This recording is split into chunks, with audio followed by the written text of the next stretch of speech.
बिस्मिल्लाहिर्रहमानिर्रहीम। आज का जो हमारा टॉपिक है ये है लॉन्ग क्वेश्चन, जो कि एक्सरसाइज 1.5 है, जो कमीशन पर बेस कर रही है। तो आइए हम इसको देख लेते हैं कि क्या इसके अंदर क्वेश्चन हैं। सबसे पहला जो इसके अंदर क्वेश्चन दिया गया है यहाँ पे, वो है a property dealer sells a property of worth ₹19 lakh at 1.25% commission, how much does he receive. अब यहाँ पे ही कौन है? Property dealer. तो मीन प्रॉपर्टी डीलर सेल कर रहा है, तो मीन जो प्रॉपर्टी डीलर है उसको कमीशन मिलेगा उसको बेचने का। तो मतलब ये जो 19 लाख है ये उसने बेची है, सेल किया, तो ये हो गई सेल।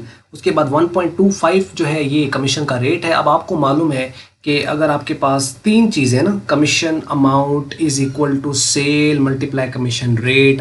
अब इन तीन चीज़ों में कोई सी दो चीज़ें देकर वो तीसरी चीज़ पूछ सकता है आपसे, तो वही तो है। यहाँ पर सेल भी दिया है, कमीशन रेट भी दिया है, तो हम कमीशन निकाल सकते हैं। क्या फॉर्मूला होगा? Commission amount is equal to sale यानी 19 लाख मल्टीप्लाई कमीशन रेट मतलब 1.25%। उसको आप कंप्यूट कर लें, आपका आंसर आ जाएगा। आंसर ज़रूर कमेंट्स में आप हमारे साथ शेयर कीजिएगा ताकि साथ साथ वेरीफाई भी होता रहे।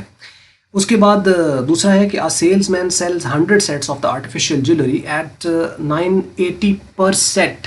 उसने एक सेलमैन है, उसने 100 सेट बेचे हैं और 980 का एक बेचा है। इसका 980 को हम 100 के साथ करेंगे मल्टीप्लाई, तो टोटल सेल आ जाएगी हमारे पास यहाँ पे। और वो 19.5% कमीशन पर उसने बेचा है उसको। पर सेट 9.5% पर हो तो सारे भी उसी, यानी एक सेट पर उसका कमीशन ये था, तो जितने वो सेट बेचेगा उतना ही कमीशन बनेगा। तो पर सेट हो या टोटल के ऊपर रेट तो यही रहेगा। तो इसका मतलब ये रेट ऑफ कमीशन है और टोटल आपके पास जो सेल है वो यहाँ से आ जाएगी। ठीक है, तो 98,000 बन जाएगा यहाँ पे मल्टीप्लाई करने से। तो 98,000 को आप 19.5% के साथ मल्टीप्लाई करें तो यहाँ से आपका कमीशन आ जाएगा, बिल्कुल ऐसे ही जैसे ये क्वेश्चन किया। उसके बाद है an agent earn 27,000 in commission यानी एजेंट ने अर्न किया है। तो जो एजेंट अर्न करता है वो उसका कमीशन ही तो होता है। वो कह रहा है इन कमीशन है, तो इसका अंदर कमीशन की अमाउंट है at the rate of 4.5% for selling the running departmental store. ये 4.5% पर उसको मिला है, मतलब ये कमीशन भी दे रखा है, कमीशन का रेट भी दे रखा है। तो what was the selling price of the store? Selling price क्या थी, उसने कितने का बेचा? तो आपको मालूम है कि देखो तीन ही चीज़ें हैं ना, तो तीन में दो उसने दे दी, कमीशन का अमाउंट भी दे दी और कमीशन का रेट भी दे दिया। फार्मूला यही रहेगा कि commission amount is equal to sale multiply commission rate. Values को पुट करें, आपको फाइंड करना है चूंकि सेल, तो जो कमीशन रेट है वो जाके डिवाइड हो जाएगा।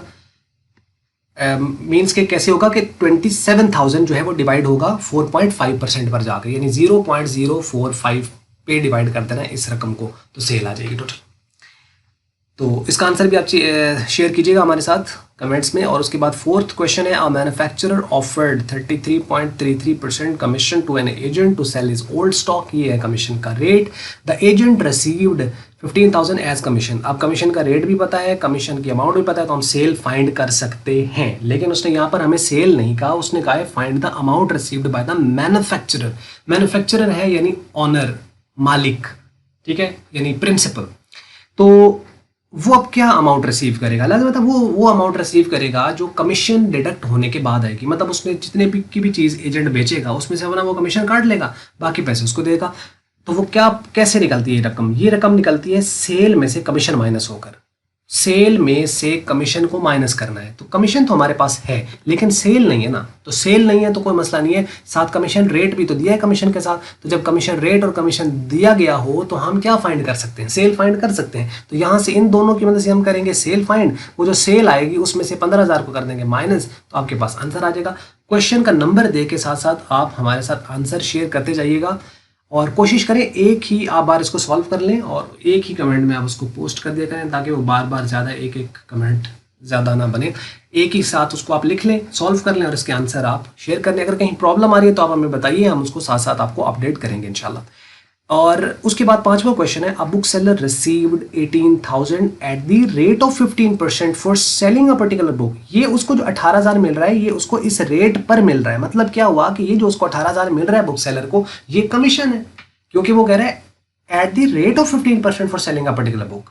मतलब ये वो 15% पर उसको ये मिल रहा है। तो जो 15% में उसको मिल रहा है ये उसके पास ये कमीशन की अमाउंट है। मीन्स कि 18,000 है कमीशन की अमाउंट और 15% है कमीशन का रेट। तो यहाँ से हम सेल निकाल सकते हैं। आपको पता है ना, कमीशन की अमाउंट और कमीशन का रेट पता हो तो सेल निकाली जा सकती है। कैसे, commission amount is equal to sale multiply commission rate. तो सेल आपको फाइंड करनी है तो कमीशन रेट जाके उधर डिवाइड हो जाएगा, तो 18,000 को आप डिवाइड कर देंगे 0.15 पर, तो आपके पास आ जाएगी टोटल सेल। तो वो कहते हैं लिस्ट प्राइस उसकी जो है वो 50 पर कॉपी। एक उसने कितने की बेची है? 50 की। एक कॉपी उसने 50 की बेची है। Find the number of the copy sold by the book seller and the total sale. Total cell तो मैंने बता दिया कि कैसे आएगा, 18,000 को आप उसको 15% पे डिवाइड कर देंगे, 0.15 पे सेल आ जाएगी। अब जब सेल आ गई तो ये है टोटल सेल, तो टोटल सेल में उसके जितने भी उसने आइटम बेचे हैं वो आएंगे ना। अब अगर हम इसको यूनिट के हिसाब से देखें तो क्या होता है, units multiply unit sale is equal to total sale. इसका क्वेश्चन भी मैंने कराया हुआ है जो कि एग्जाम्पल नंबर 5 है, अगर आप वहां से हेल्प लेना चाहें तो आप ले सकते हैं। मीन्स के units multiply unit sale is equal to total sale. Total sale आपके पास ऊपर से कंप्यूट होकर आ जाएगी, उसको आपने क्या करना है, यूनिट सेल जो कि 50 है, 50 पे आप कर दीजिएगा डिवाइड, तो आपका आंसर आ जाएगा। इस तरीके से ये क्वेश्चन सॉल्व हो जाएगा। इनके आप आंसर हमारे साथ जो है वो कमेंट्स में जरूर शेयर कीजिएगा, और साथ साथ हम इंशाल्लाह आपको अपडेट करते रहेंगे। देखा, तो यानी एक पूरी एक्सरसाइज देखें 5 से 6 मिनट में हम उसको सॉल्व कर सकते हैं। सिर्फ कॉन्सेप्ट आप ले लीजिए और उसके बाद आप सॉल्व कर लीजिए।